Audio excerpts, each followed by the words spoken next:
5 reasons a church should start a podcast. Reason number 1, to help the community come to a closer relationship with Christ. Reason number 2, to reach the world for Christ. Reason number 3, to help your members grow spiritually. Reason number 4, it's a great way to do outreach.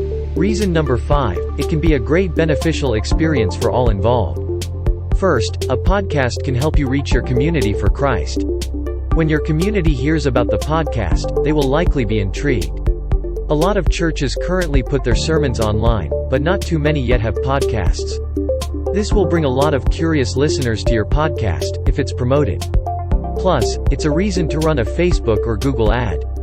Secondly, not only your community can hear the podcast.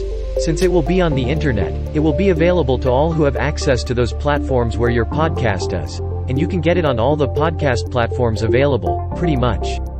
Thirdly, your church members will benefit by the spiritual aspect of your podcast.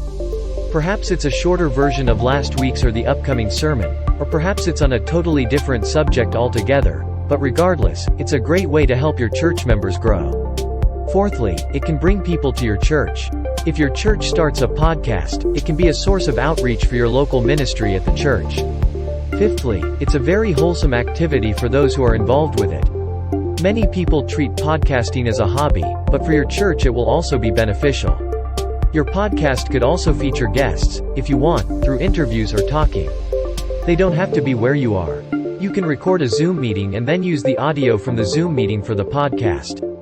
An important note, however, is that you need to keep in mind that it can take a year or so of consistent, weekly at least, podcasting to really start to see results like those you probably want to see from it. So even if it looks like you're not being effective, keep trying for at least a year consistently.